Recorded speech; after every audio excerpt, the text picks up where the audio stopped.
Welcome to the Shamrock Sports Talk Show with your hosts, Igor Mitic from Serbia, Europe, and Andy Vernon from Concord, New Hampshire. We are about pride, tradition, sweat, tears, victory, and determination of Boston sports. Give us a ring at 512-543-4662. Be sure to download the Try 99 TV app on any smart device and subscribe to In the Zone Sports Talk Television.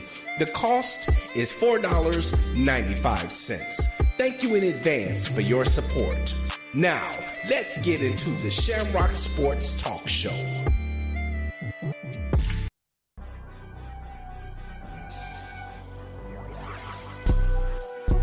Hello, and thank you for tuning into the In the Zone Sports Talk Show Network, LLC, where you can find the best in sports talk television and radio shows. Mondays, check out the Just Us Sports Talk Show from 7 p.m. to 9 p.m. Eastern Standard Time with your hosts, Kevin L. Dixon and Dana Clark. Then Tuesday, we have the Stars Talking Cowboys Sports Show from 7 p.m. to 9 p.m. Eastern with your hosts, Sean Fox, K Boogie, and Cowboys Nikki. And on Wednesday, tune in for the Out the Block Sports Talk Show from 8:30 p.m. to 9:30 p.m. Eastern Standard Time with hosts Robert Lewis, Donna Hainsworth, and Brett Shields. Then meet up with us on Saturday for the Enhanced Sports Talk Show from 4 p.m. to 6 p.m. Eastern with hosts Lou Tenor and Steve Davidson. We also have the DMV Sports Talk Show from 6 p.m. to 7 p.m. Eastern with your host Razul McGee. As well, we have the Shamrock Sports Talk Show from 7 p.m. to 8 p.m. Eastern with Igor Mitic and Andy Vernon.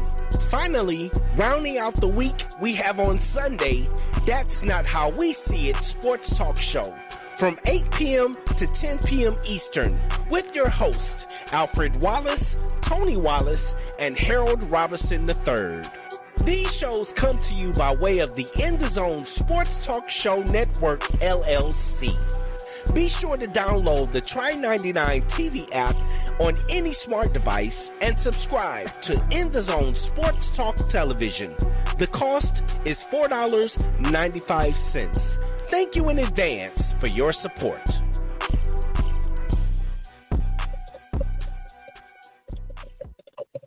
Ladies and gentlemen, welcome to another edition of Shamrock Sports Talk Show.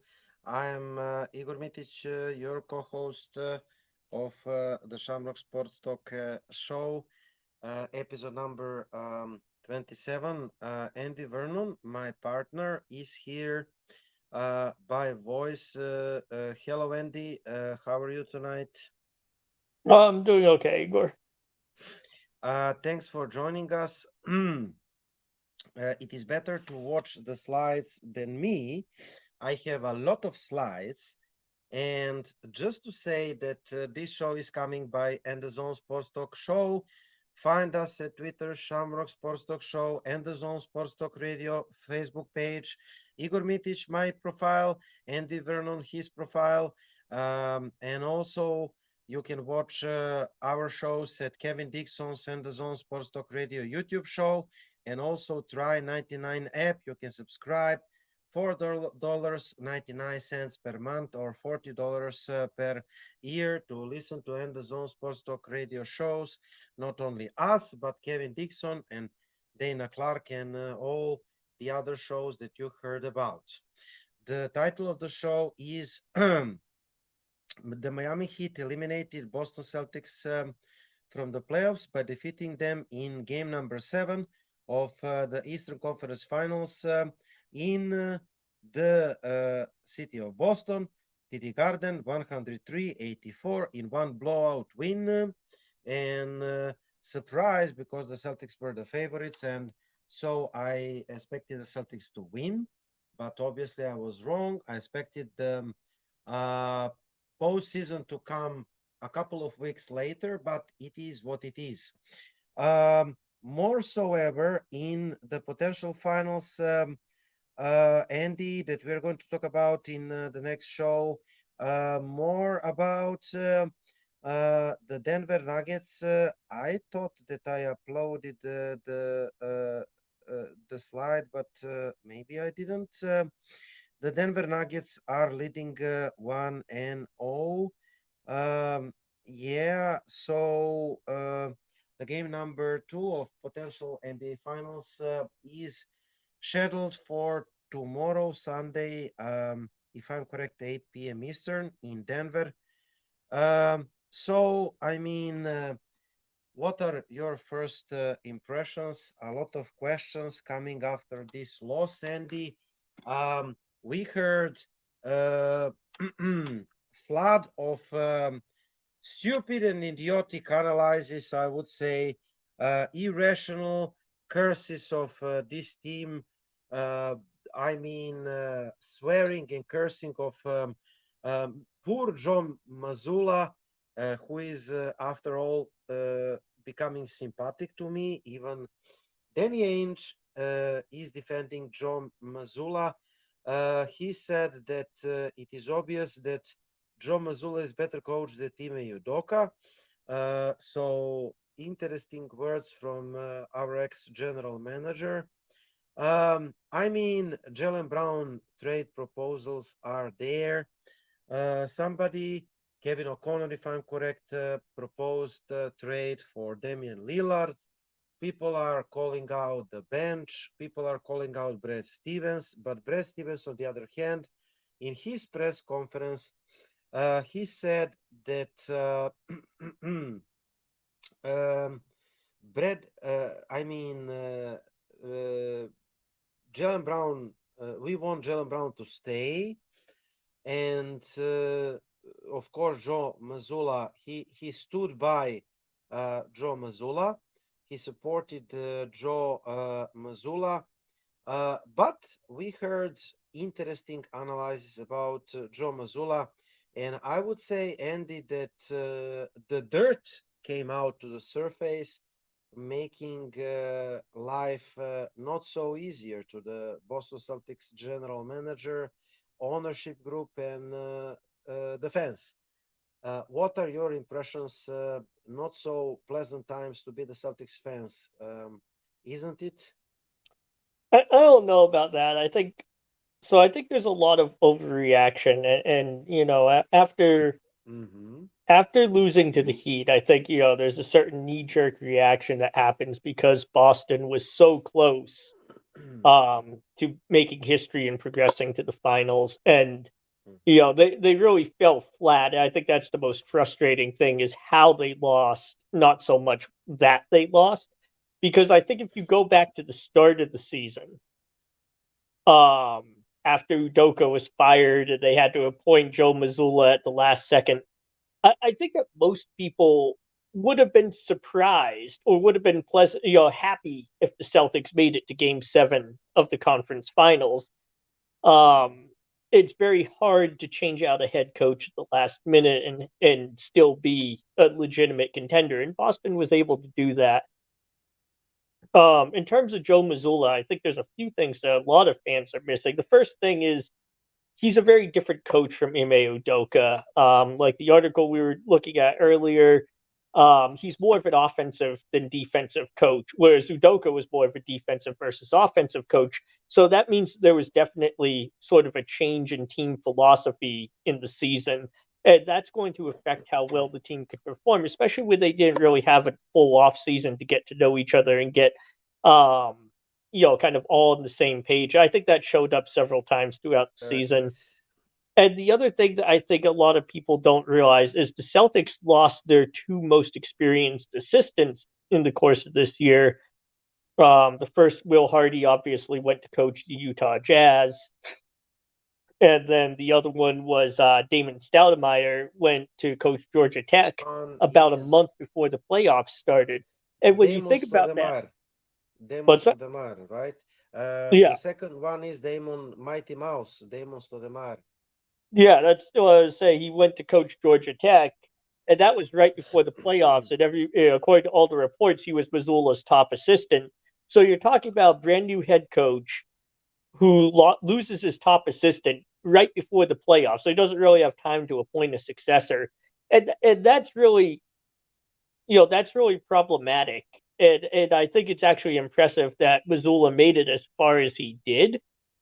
I do think the other thing that we need to keep in mind is Eric Spoelstra. I don't know why so many people underestimate him or underrate him, because I would say Eric Spoelstra is one of the top 3 coaches in the NBA. The other 2 being Greg Popovich and Steve Kerr. Right. So really, like, it would have been a borderline miracle if Joe Mazzulla had outcoached Eric Spoelstra in the ECF. Like, I would have been very, very impressed. I think more worrisome is the fact that the Celtics are bleeding assistants. There's 3 more assistants that are rumored to be leaving to go to coach with Udoka in Houston, and that includes Ben Sullivan, who I think is Boston's most experienced existing assistant right now. And I don't know what's going on, but that's very odd.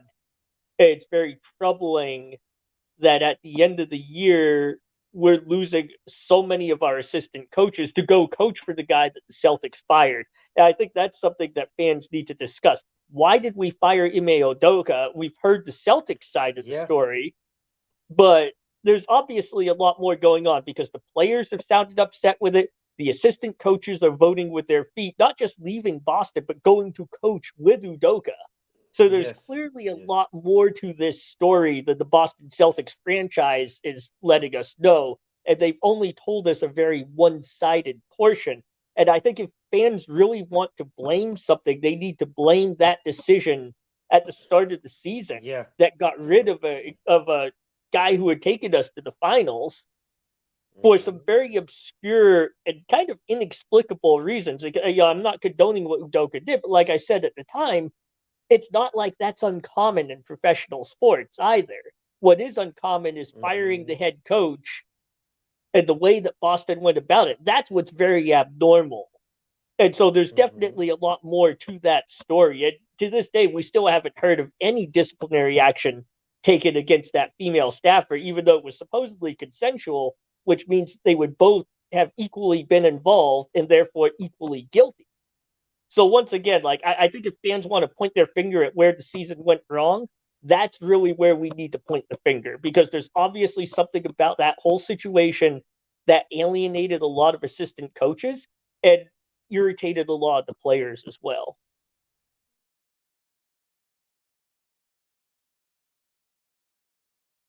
Joe Mazzulla has lead the Celtics as rookie coach, head coach. In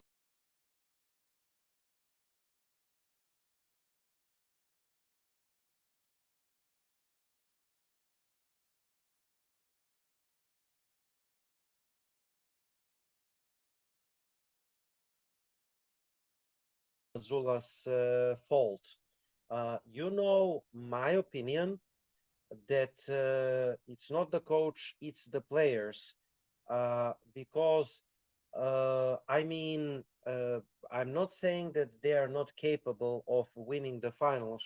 On the contrary, you have the post at my timeline to clarify my position. I do think that Tatum and Brown can win the title together, and I'm not ready to give up of Tatum and Brown in years of 25, 26, if I'm correct. And I'm not ready to say that they are not capable of winning the title. I think they are, with the right core around them. And I don't think that we have the right players around them. I don't think that the roster is deep enough as we thought it is. Returning to Joe Mazzulla, we heard the story. Joe Mazzulla is an offensive-minded coach, 100% degrees away from Ime Udoka's focus on defense, and his approach to the team reportedly caused some strain among the players. Through the playoffs, because they were shifting from one identity to another identity in very small time. If I'm correct, I will find, while you are speaking, Andy, I will find the statement from Malcolm Brogdon. By the way, I don't know if Malcolm Brogdon is going to be the Celtics any longer, but he said this year the offense was our calling card, and I don't think you win the championship with a better offense than a better defense. I mean, this is I, the I, truth to I an think the Golden extent. State Warriors would beg to differ. Yeah, I wanted to say, and Denver is going to win the title. They have better offense than they have better defense. I mean, this is the truth to extent. Maybe majority of the cases are telling us that teams are winning the title with a better defense than the offense. I mean, I'm proclaimer to this philosophy: defense wins the championships, but you cannot have shitty offense and win the title and good defense.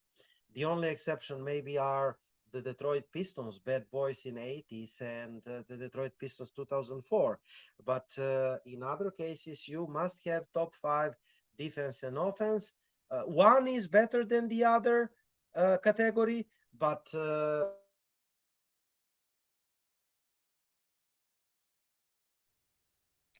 Well, Igor, are you still there? You cut out.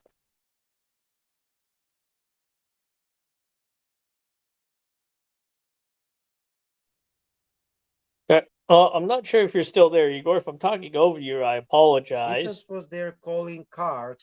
And then this year, offense was our calling card. And I don't think you win the championship with a better offense than the defense. Um, so on any given night, we would let go of a rope.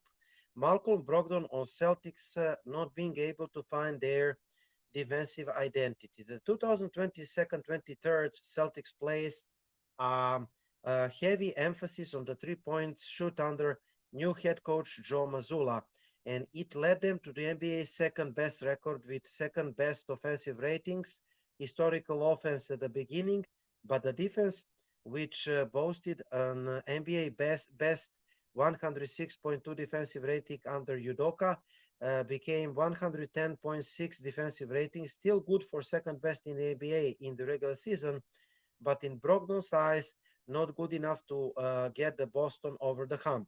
I think the defense, defensively, is where the difference is for us more than anything.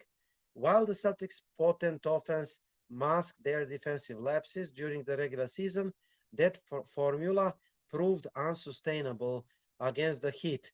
Boston allowed Miami, the NBA's 27th ranked 3 point shooting team during the regular season, to shoot blistering 43.4%, 43.4% from beyond the arc in the Eastern Conference Finals, averaging 109.1 points per game, averaging 109 points per game. You could argue it was offense that led the Celtics down in the game number 7 because the Celtics missed their first 12 three-pointers and shoot just 23.7% from deep range. But if the Celtics didn't allow the Heat to be average 120.7 points over the first 3 games, they wouldn't have been in this position at all in the first place. If the Celtics want to get back to the NBA Finals 2024, they will need to rid themselves of that kryptonite and reestablish the defense as their number one priority. This was the article about Malcolm Brogdon. In seeing at your screens, Malcolm Brogdon and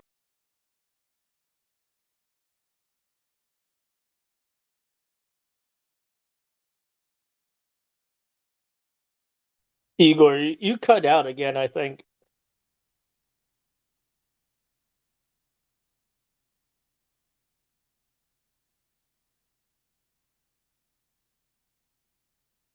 So your defense has to be better than that.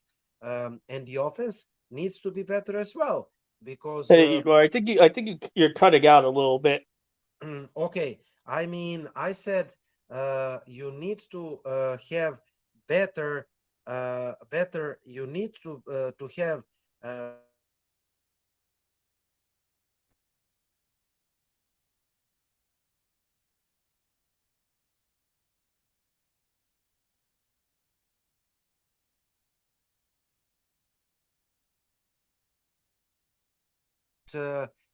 you need to you. The point is you need to have better offense as well because in the game number 7 the offense was bad.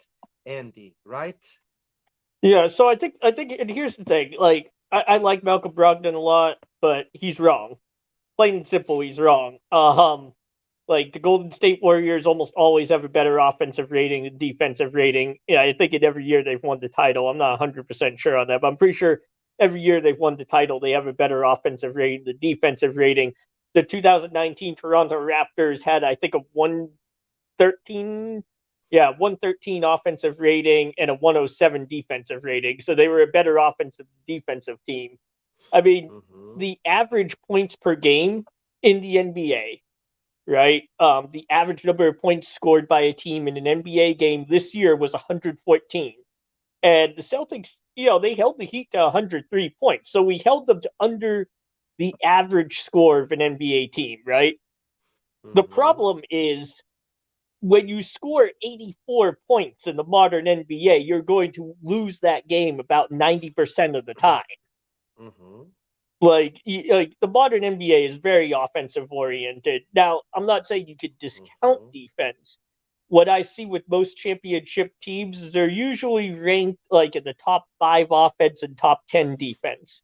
So Exactly. that would be normal. You'll usually see like a 2, 3, 4 ranked for offense, and then you'll usually see somewhere in like this 4 through 10 region in defense, which means that you have a solid defense that can slow the other team, but you're really winning off of your offensive abilities.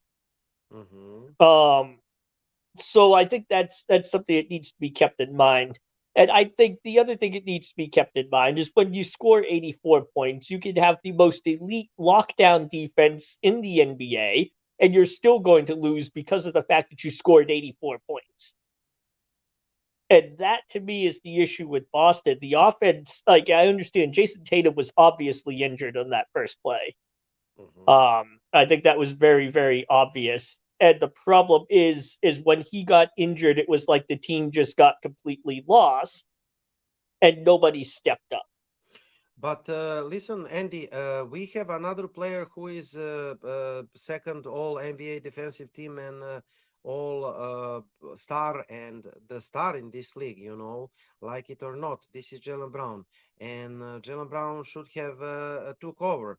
The point of having two All Stars at the team or two stars at the team is when one star is down, another one is stepping up, Yeah, and Jalen Brown was totally lost Jalen in Brown this got game. confused with takeover with turnover, I think, in that game because he definitely Mm-hmm. turned over about what was it, eight Mm-hmm. turnovers in the game or something like that. Yes, yes, yes, yes. Yeah, I felt Mm-hmm. like maybe I felt like what happened with Jalen Brown is JT gets injured.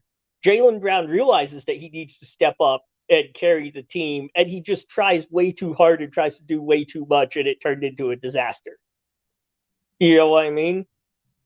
Like that's what it looked like to me watching Jalen Brown. It felt very much like you were watching somebody who was desperate and trying too hard, right?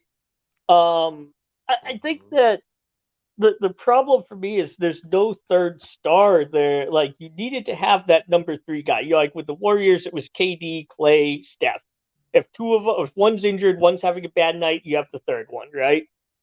Mm-hmm. In the Big Three era, it was Pierce, Garnett, Allen, and they could kind of alternate. And we have 2 guys who can kind of do it. And then after that, we're basically rolling the dice and praying that a bench guy gets hot, right? Mm-hmm. Yeah, I think that's an issue for the team. I do kind of blame Malcolm Brogdon because Malcolm Brogdon is making close to star money. He's at $22 million a year, and I kind of expected a little bit more. Like if anybody was going to step up, he was the one I was hoping would step up.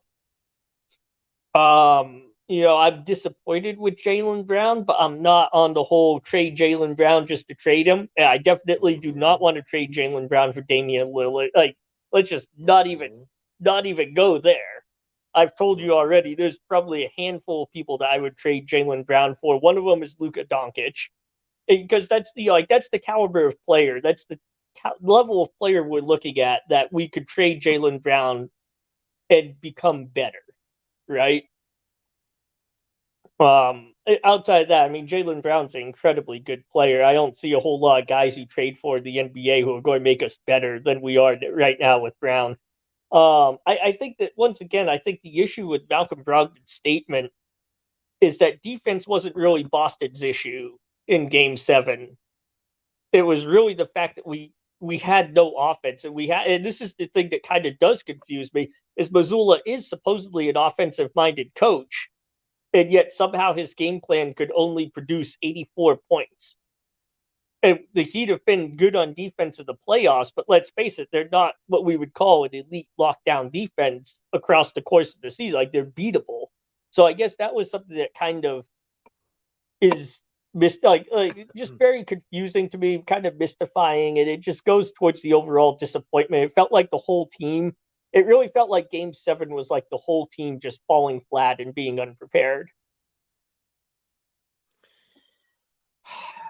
I mean, according to Brad Stevens and his press conference, of course, he stood but by his players and his coach. I didn't expect him to rip apart his team and rip apart his coach. It is rarely happening, you know. Those are extreme situations. But I totally disagree with Brad Stevens um, in the sense he kind of said that of course he mentioned injury of Jason Tatum. Uh, it did play a role, and we must say that Malcolm Brogdon was injured and didn't contribute at all in that game and the whole series. Andy, uh, what was the problem to me is that he kind of said it is one bad night, this Game 7 loss. But it is not the only loss. It is not the only one game that we played bad. We commented the series against Atlanta. We didn't look good against average Atlanta team as well.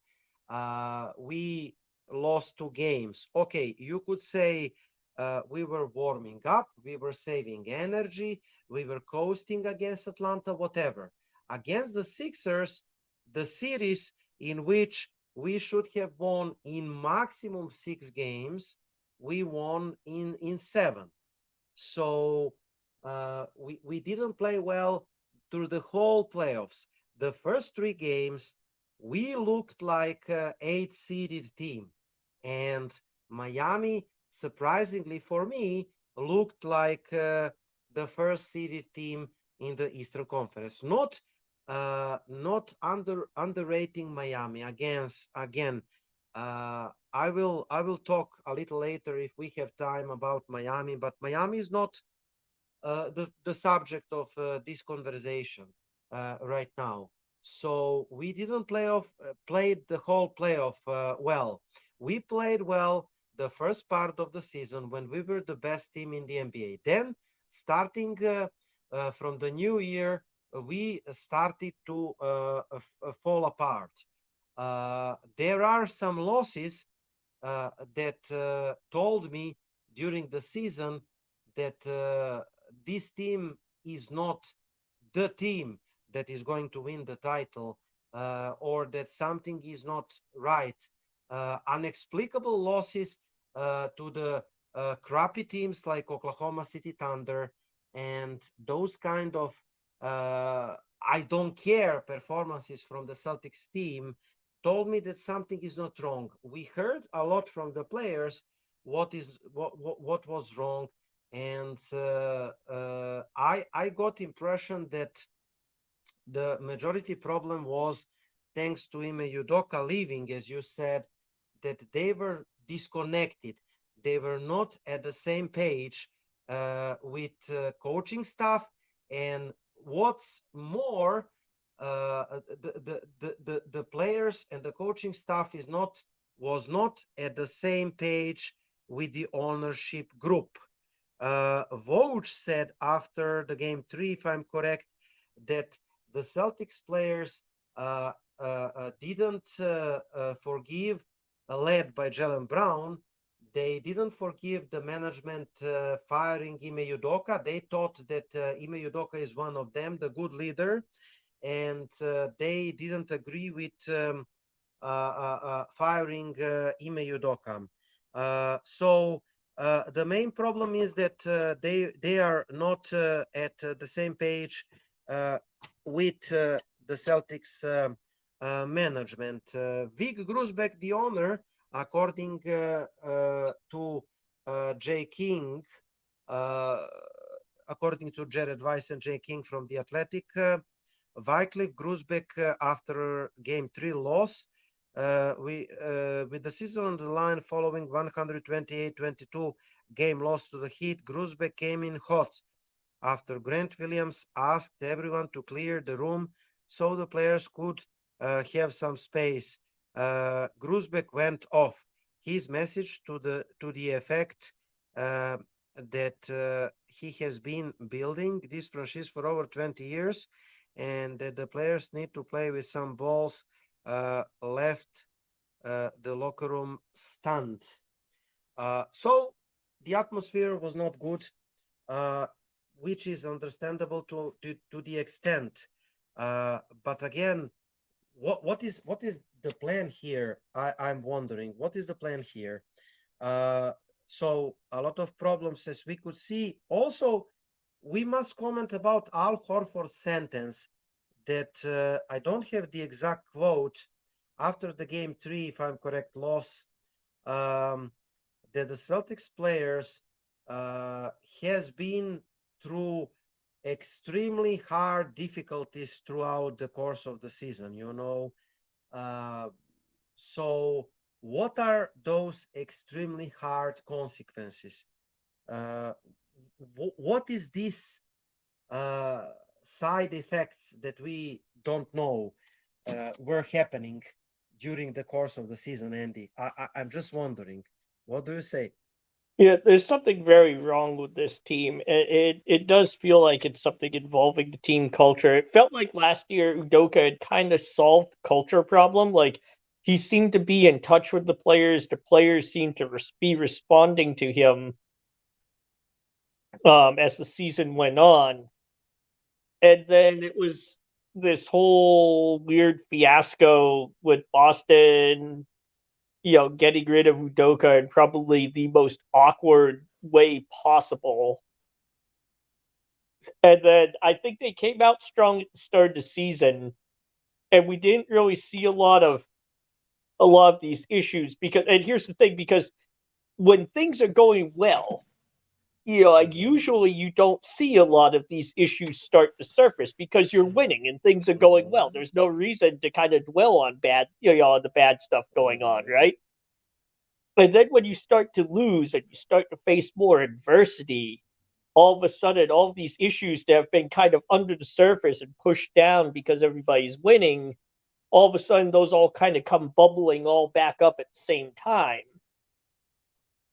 I still think that firing Udoka has a lot to do with how unhappy, the players have been. I think that created a rift between the ownership and the players and the coaches, because I think that just from what I have heard in the media, like with Jaylen Brown's comments and Marcus Smart's comments and all that, and then what we've seen with coaches leaving to go coach with Udoka, what that tells me is that the players and the coaches did not That's think the statement. that. What's That's that? the statement. this is the statement, what you said. Will Hardy, Ben Sullivan, all the others that are going to Houston to side with Ime Udoka. They are telling to Boston Celtics management, I disagree with you. I'm not on your side. Yeah, and that's the thing. So this is where ownership created some sort of rift. And I don't know. Nobody to this day knows what happened with Ime Udoka's situation. But I will recap it right here. And what happened was Ime Udoka supposedly had a consensual relationship that was the subject of this top secret internal Boston Celtics investigation that somehow then got leaked to the press, which means that because it was ownership and franchise management that was handling this investigation, that's most likely where the leak came from, right? Mm-hmm. So now the next thing we know that happens is the Celtics suspend Udoka. They don't fire him; they suspend him indefinitely, which is a really weird move to make, right? They don't try to hire a new head coach. They don't try to contact Will Hardy or bring him back. They don't promote the most experienced assistants on the staff. I think Stoudemire was probably one of your more experienced assistants. They promote Mazzulla, which, okay, fine, whatever. By the way, remember, Udoka's situation was supposedly a consensual relationship, right? And we've never heard anything about the woman who was supposedly involved in this supposed relationship. In fact, the only way that we know that there ever was any sort of an illicit relationship, right, is the Celtics ownership group saying so. They've never produced a single piece of evidence to show that there was an actual relationship. And to me, this is crazy. So, so think about it. Once again, there was a female who was involved in this, supposedly, allegedly. There was a relationship that was consensual, involved both Udoka and this female. But Udoka gets this very public suspension and firing. And we don't even know who the female is, if she exists, if she's a figment of Grousbeck's imagination. You know what I mean?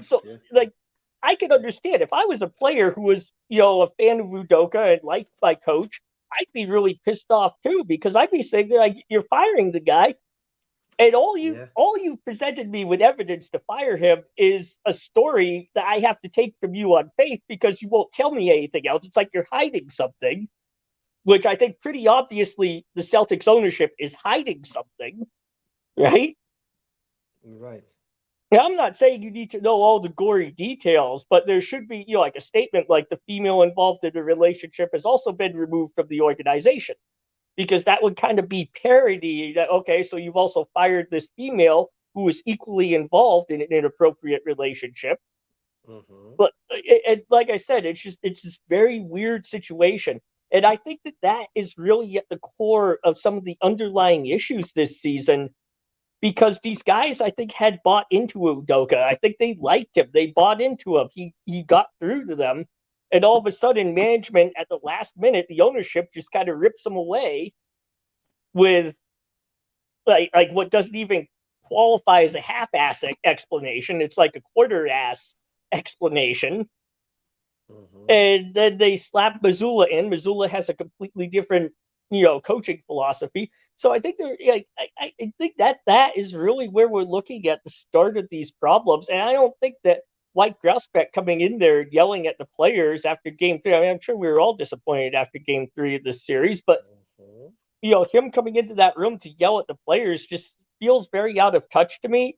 And it just backs up what I've been saying. How many years now, Igor, have I been saying that White Grousbeck and the management are much more micromanaging and involved in this team than we know? Yeah, definitely. I've been saying that for years. And I think this is just kind of proof of that. They're much more involved than we think they are. And I don't think that's beneficial to the team. Yeah, and another thing, now that you said, I'm wondering who is making the roster decisions? Brad Stevens or Yep. the ownership Well, group? You and you know? remember, Igor, remember when they traded for Kemba Walker way back in that season? Yeah, Remember on the other on the show what I said? That does not yeah, strike me as a Danny Ainge move. That strikes me as an ownership move. yeah. Because he was the fan favorite, and he's selling tickets. He's media star, more Mm-hmm. than good fit for the team. And I'm really wondering. I mean, whoever collected this roster, we were saying that this roster is deep. That it has 11, 12 players. But look at the players that played the last couple of games against Miami. We played with literally 7 players. Pritchard is wanting out. He wants out of Boston, according to the reports. He didn't play at all. Grant Williams was lost in translation somewhere. He was magically pulled out of the hat when we were down 0-3. Then he performed well. What was happening with him, we don't know. But literally, we have like 7 players playing, and I mean, we have 6 or 7 players that didn't play at all in the playoffs. I mean, Sam Hussier, Blake Griffin, he was struggling with the backs. We brought back Mike Muscala. Why in the world we didn't make a moves at the trade deadline? Everybody was making moves. You and I said that it will crash to our head, just like it did crash to our head. And we were standing pat saying like, oh, we are the best team in the NBA. We are strong and we do not need any new players, but we do need another player. So Mike Muscala was playing like 2 weeks after the trade deadline and the hiring, right? And then he magically disappeared. They established that he cannot play for Boston Celtics, right? Uh, Sam Kusier didn't get the chance. Who else didn't play? I mean, 6 or 7 players didn't play at all. So the question is, who uh, who brought back? Who made the roster decisions? Who brought Yeah. back like who is paying, and why we are paying like 7 players who cannot help us in the playoffs? Yeah, so this is something that I've also questioned, Igor. But I think it was actually the last show I said I don't understand. Like it was really inexplicable to me that we had a Yes, you did. historically great offense, Yes, you and then did. we just suddenly decided to abandon that and go back to what we've been doing before. Yes, And yes, and yes. and you know, I said that on the last show, and now I'm thinking more and more that that's ownership wanting certain players to play or wanting to see the team be a certain way. Because I think that that team that started the season, right, the Yeah, team that yeah. was historically good on offense, playing fast-paced five-out basketball, I think that's Missoula's type of team. I think that's the type of team that Joe Missoula wants to coach, Yeah, yeah, right? yeah, yeah, definitely. And so, but somewhere we decided to go back to a slower paced double big lineup, right? Mm-hmm.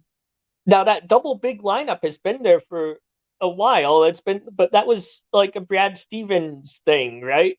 So I agree with you. Who is making Mm-hmm. these decisions on ownership and team strategy? Mm-hmm. Because it doesn't feel to me like it's the offensive minded Joe Missoula. Mm-hmm. I mean, the roster is looking like right now to me just like some random kid that is playing NBA Live 2023 collected the roster, Yeah, like an hoping, owner.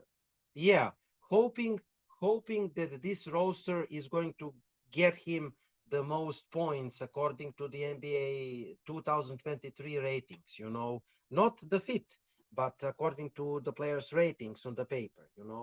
That's how it looks like to me, this roster right now.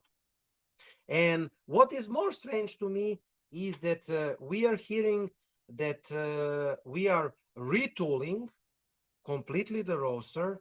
We are going to bring the assistants to Joe Mazzulla. We heard the name of Frank Vogel, but Frank Vogel is going to be the head coach of Phoenix Suns, and this is the good Yeah, I've decision heard for him. Rajon Rondo now. Yeah. So I mean, assistants that we want have been hired by the other guys. I wanted Monty Williams to be included to the Celtics, but Monty Williams is in Detroit. Yep. Another name that I prefer, I mean, like very much as a coach, Nick Nurse. He was hired by someone. I forgot in the moment. I will remember. The only coach, high caliber coach that left free is Mike Badenholzer. I think that Bob Ryan mentioned him, but I don't know if the Celtics are going to contact him at all. Paul Pierce, I think, proposed Eddie House or some player from Yeah, Eddie House. Eddie House from his championship team to be assistant coach. I really don't have anything against, because he's the guy who was making the good atmosphere back then in 2008. So if he can connect the dots in the Celtics locker room, I'm raising both hands for Eddie House. So the question is, though, Igor, he can connect the dots in the locker room all he wants, but is that going to do us any good if ownership is continuing to micromanage and alienate the players and coaches? To mess around. Mm-hmm. I'm really beginning to question our culture, because the people are asking, why did Miami win? And you could see the chances were 97% Celtics to win according to ESPN Analytics. Okay, it is pumped up, but never mind. We were strong favorites. Uh, why did they win? Because they have strong leadership that we didn't have. They have Pat Riley as God in Miami. You know, he won the title as player, as coach, as general manager, and he is not allowing the mess in his team, because remember back then in 2012 and 13, the rumors were that LeBron James wanted Eric Spoelstra to be fired, and Pat Riley stood by his coach, and Eric Spoelstra returned, get back this favor to Pat Riley the best way he could, with 6 finals appearances and the titles, 3 titles, if I'm correct. So Pat Riley is holding all the dots there, making decisions, making good basketball decisions, making good management and all the other decisions, and not letting anything bad to happen to the Heat. They have Eric Spoelstra. You mentioned top 3 coaches. I totally agree. In fact, I think that he is the best coach, not named Greg Popovich. And Greg Popovich, by the way, is close to the pension, right?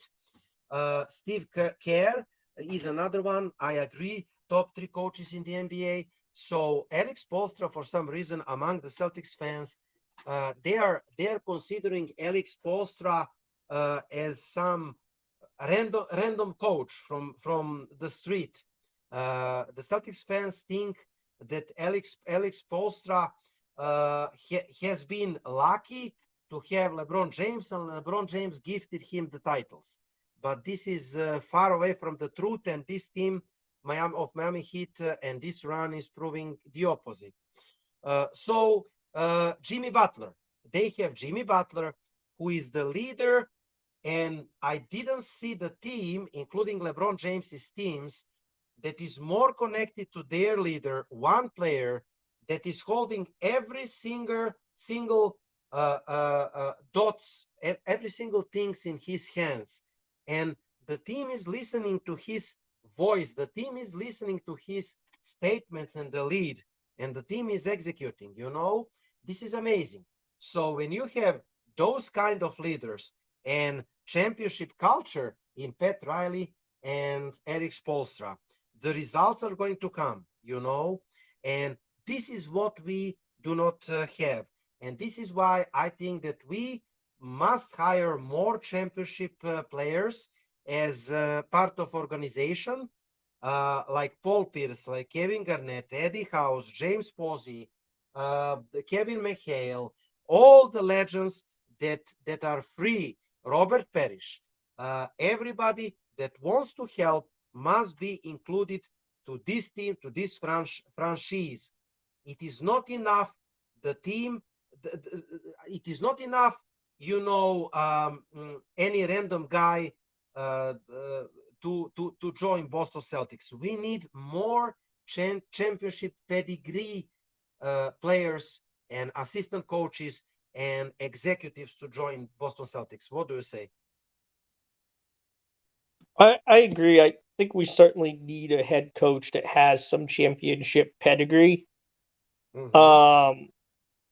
Boston, I don't know. There's something really wrong with this team, and I feel like it's not in the locker room. Mm-hmm.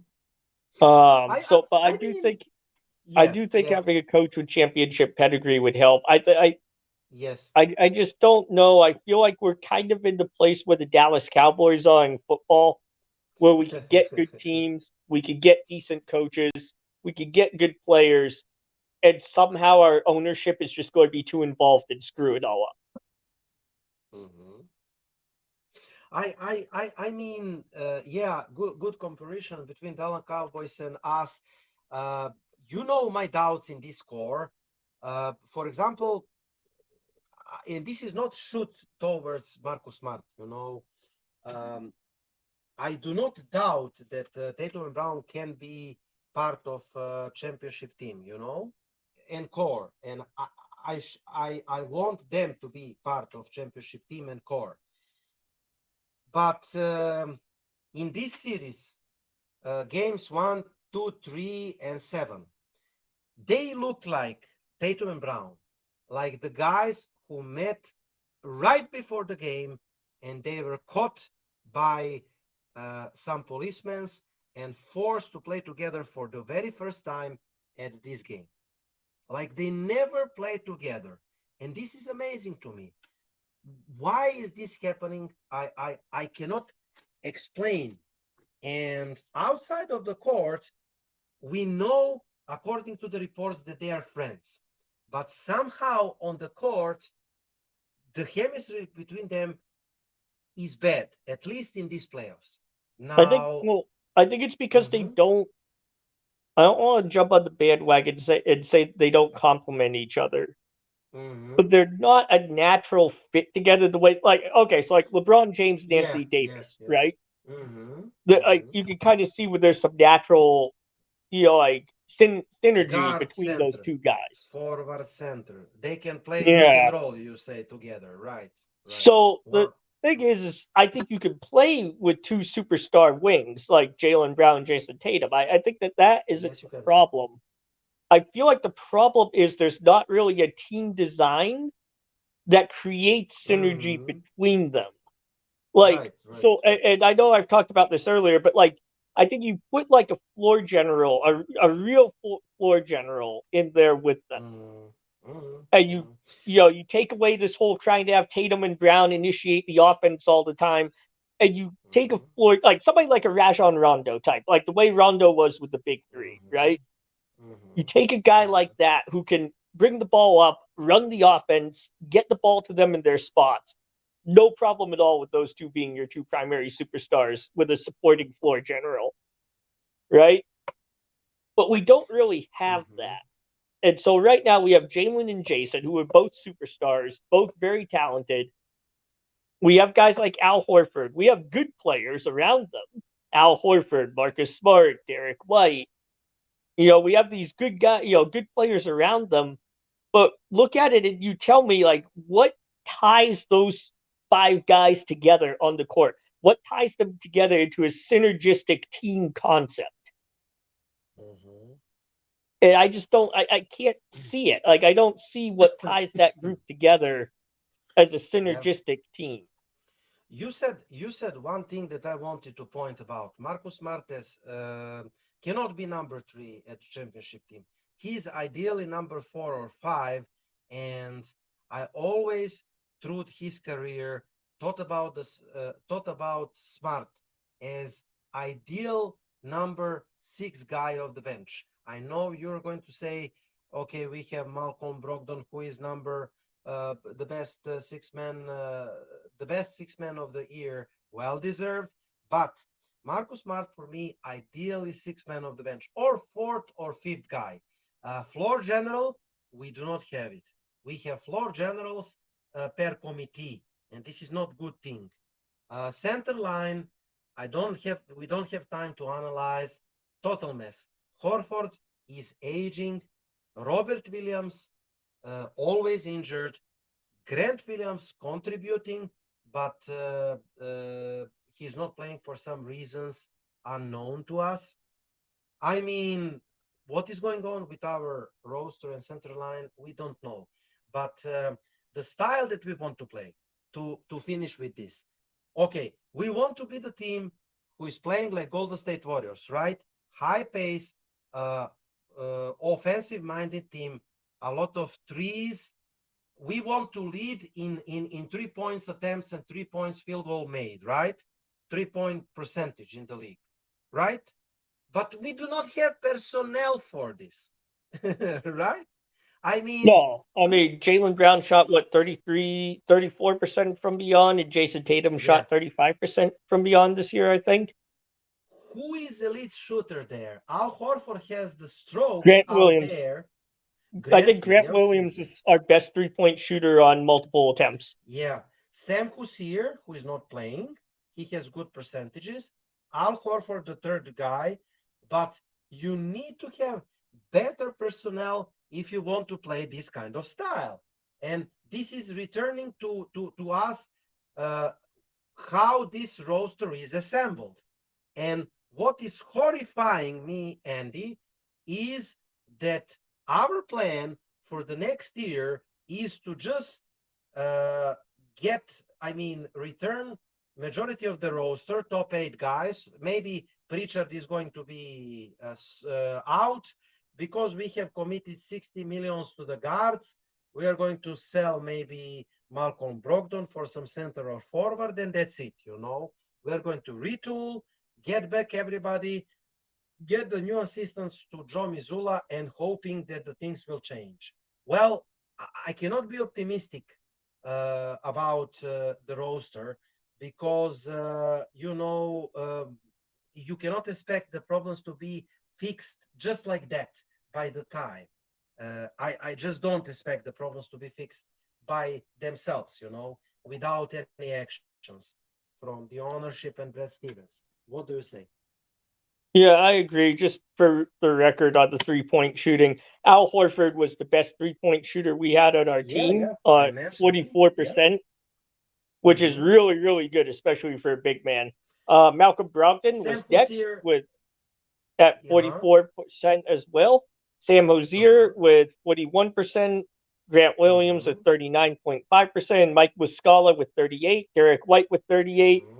And Peyton Pritchard with 36. Those are the only guys we had who shot over 36%. And if you look at it outside, half of them didn't get to play that much this season.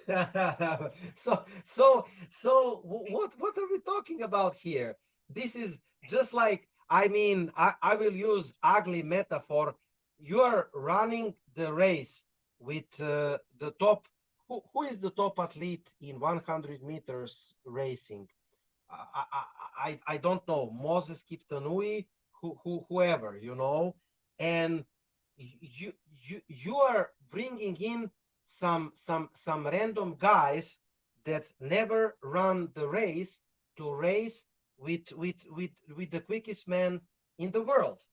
That's how we look like, trying to implement one style of playing without personnel. And this is not surprise that we are not winning. And we have, what is the most painful thing? We do have potential to win the title. This year, in my opinion, all kudos to Denver, who is going to win the title. I think that Denver rooted so hard for Miami because they know that we can kick their asses in the finals. And they are going to run over Miami right now. You know? I know because I'm speaking to Denver Nuggets fans in Serbia here.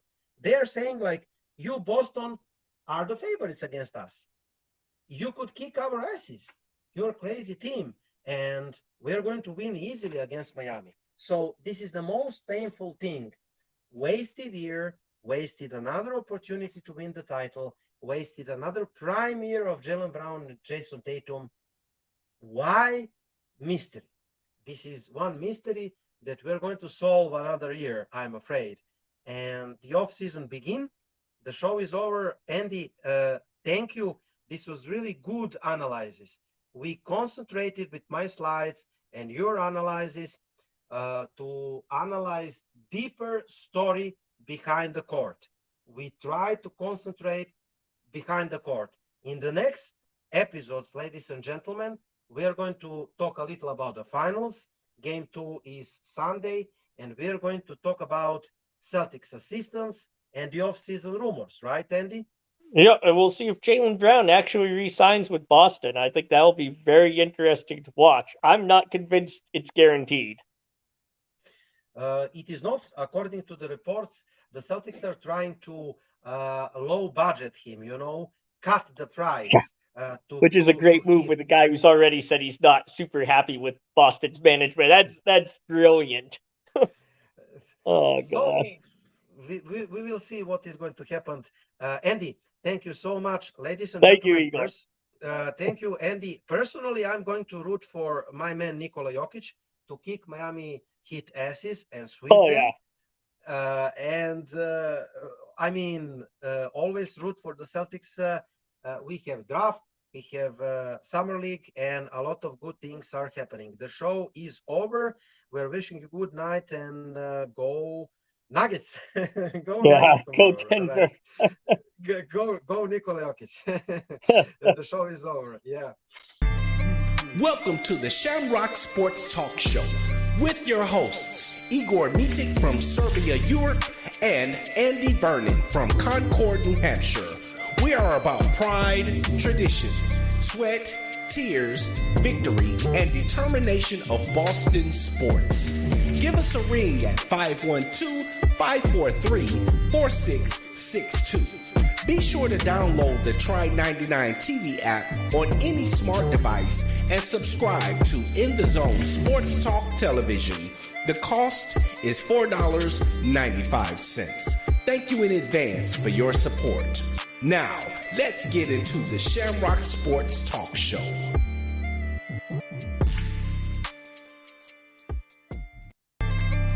Thank you for listening to the Shamrock Sports Talk Show.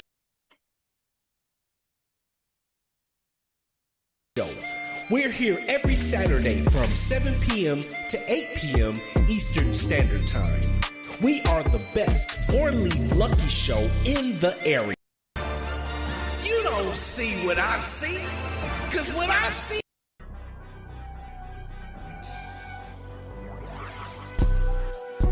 Hello, and thank you for tuning in to the In the Zone Sports Talk Show Network, LLC, where you can find the best in sports talk television and radio shows. Mondays, check out the Just Us Sports Talk Show